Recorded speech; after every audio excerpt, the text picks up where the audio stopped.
नमस्कार दोस्तों, मैं हूं ब्रजेंद्र कुमार। स्वागत है आपके अपने YouTube channel PK important notes. जैसा कि आप समझ गए होंगे थंबनेल को देखकर कि आज मैं क्या बताने वाला हूं। भारत का वह राज्य जनसंख्या में भारत का सबसे बड़ा राज्य है, उत्तर प्रदेश के बारे में बात करने वाला हूं।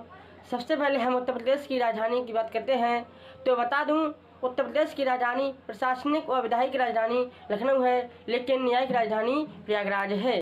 अब हम इसके पड़ोसी राज्यों के बारे में बात करते हैं तो उत्तर प्रदेश राज्य के उत्तर दिशा में उत्तराखंड राज्य स्थित है एवं हिमाचल प्रदेश भी उत्तर दिशा में स्थित है। पश्चिम दिशा में हरियाणा, दिल्ली, राजस्थान 3 राज्य स्थित हैं और दक्षिण दिशा में मध्य प्रदेश और छत्तीसगढ़ और पूर्व दिशा में बिहार एवं झारखंड राज्य स्थित है। अब हम उत्तर प्रदेश के महत्वपूर्ण शहरों के बारे में जान लेते हैं। आगरा, अयोध्या, कानपुर, झांसी, बरेली, मेरठ, वाराणसी, गोरखपुर, मथुरा, मुरादाबाद, आजमगढ़ उत्तर प्रदेश के अन्य महत्वपूर्ण शहर हैं। वर्ष 2000 में भारतीय संसद ने उत्तर प्रदेश के उत्तरी पश्चिमी भाग जो पहाड़ी भाग है उसी से उत्तरांचल यानी कि उत्तराखंड का निर्माण किया। उत्तर प्रदेश का क्षेत्रफल 2,37,566 वर्ग मीटर है और उत्तर प्रदेश का मुख्य न्यायालय प्रयागराज में स्थित है। वीडियो में लास्ट तक बने रहिए। इसी वीडियो में यूपी का पूरा इतिहास बताने की कोशिश करूंगा। चलिए स्टार्ट करते हैं। उत्तर प्रदेश का ज्ञात किया गया इतिहास लगभग 4000 वर्ष पुराना है, जब आर्यों ने अपना पहला कदम रखा था। इस समय वैदिक सभ्यता का प्रारंभ हुआ था और उत्तर प्रदेश में इसका जन्म हुआ। आर्यों का फैलाव सिंधु नदी और सतलज नदी के मैदानी भागों से यमुना और गंगा के मैदानी क्षेत्रों की ओर हुआ। आर्यों ने दोब का मतलब है गंगा और यमुना का मैदानी भाग और घाघरा नदी के क्षेत्र को अपना घर बनाया। इन्हीं आर्यों के नाम पर भारत देश का नाम आर्यावर्त या भारतवर्ष पड़ा। जो आर्य के राजा भरत हुआ करते थे, उन्हीं के नाम पर इस भारत देश का नाम भारत पड़ा। जैसे जैसे समय आगे बढ़ता गया, आज यह लोग भी समय के साथ साथ दूर दूर क्षेत्रों में फैल गए। दुनिया के प्राचीनतम शहरों में ज्ञात किए जाने वाला शहर वाराणसी शहर यहीं पर स्थित है, उत्तर प्रदेश में। वाराणसी के पास स्थित सारनाथ का चौखंडी स्तूप भगवान बुद्ध के प्रथम प्रवचन की याद दिलाता है। अब हम हिंदू धर्म के बारे में, क्योंकि उत्तर प्रदेश में हिंदू धर्म के बारे में जान लेते हैं।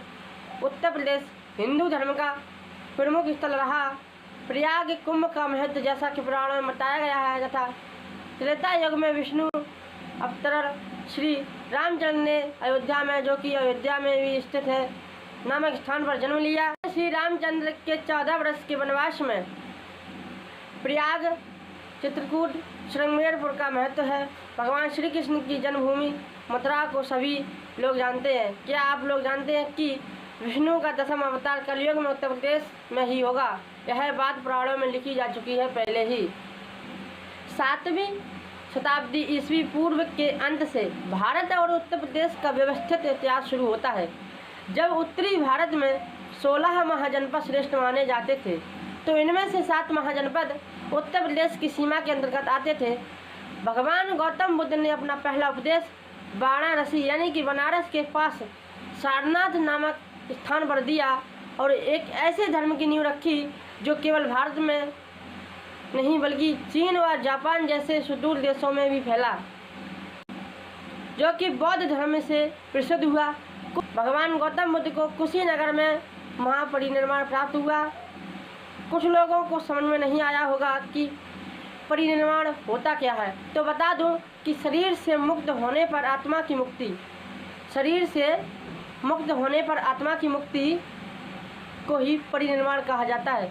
बात करते हैं उत्तर प्रदेश में किन किन राजाओं ने राज्य किया और कितने समय तक राज्य किया। इस काल के महान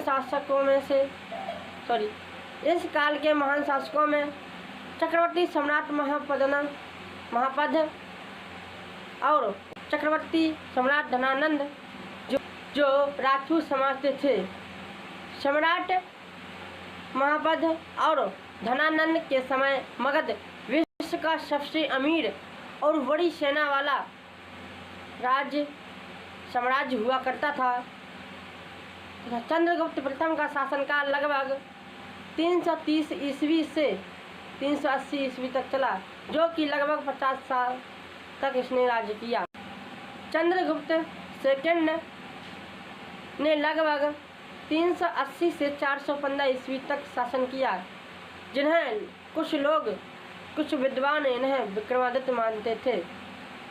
अगर आप लोगों को इन सभी राजाओं के बारे में विस्तार से जानना है तो कमेंट बॉक्स में यस लिख दें, और साथ में यह भी बता दें कि किस राजा के बारे में आपको विस्तार से जानना है।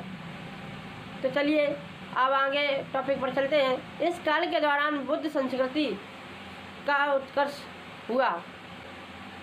अशोक के शासनकाल के दौरान बौद्ध कला के स्थापित और वास्तुशिल्प के प्रतीक अपने चरम पर पहुँचे। गुप्त काल के बारे में बात करते हैं तो गुप्त काल लगभग 320 से 550 ईस्वी तक चला। इस गुप्त काल के दौरान हिंदू कला का भी विस्तार हुआ। इस गुप्त काल के दौरान हिंदू कला का भी अधिक विकास हुआ। चलिए अब बात मुस्लिम काल की कर लेते हैं। हालांकि 1000 से 1030 तक मुसलमानों का आक्रमण हो चुका था, किंतु 12वीं शताब्दी के अंतिम दशक के बाद ही मुस्लिम शासन स्थापित हुआ। मोहम्मद गौरी ने राजपूत गढ़वालों, जिनका उत्तर प्रदेश पर शासन था, और अन्य वंशों को भी हराया। 650 वर्षों तक अधिक शासन किया। किसी न किसी मुस्लिम वंश का शासन रहा, जिनका केंद्र दिल्ली या उसके आसपास था। 1526 ईस्वी में बाबर ने दिल्ली के सुल्तान इब्राहिम लोदी को हराया और सर्वाधिक सफल मुस्लिम वंश और मुगल वंश की नींव रखी। इस ऐसे साम्राज्य में 350 वर्षों से भी अधिक समय तक भारत पर शासन किया।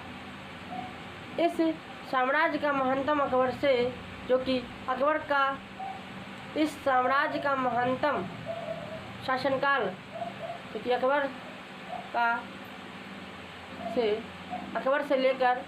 अकबर का शासनकाल 1556 ईस्वी से 1605 ईस्वी तक रहा। उसके बाद उसके पुत्र औरंगजेब आलमगीर, उसका शासनकाल 17 से 7 ईस्वी तक रहा, जिसने आगरा के पास स्थित फतेहपुर सीकरी का निर्माण अपनी नई शाही राजधानी के रूप में कराया था। और उसके पोते शाहजहां का शासनकाल 1628 से 1658 ईस्वी तक चला। इसी शाहजहां ने आगरा में ताजमहल अपनी बेगम की याद में बनवाया था, जो कि प्रसव के दौरान चल बसी थी। इसी मुस्लिम काल के भारत को अंग्रेज सोने की चिड़िया कहा करते थे। तो अगर आपको वीडियो पसंद आई, लाइक करें, शेयर करें, कमेंट करें।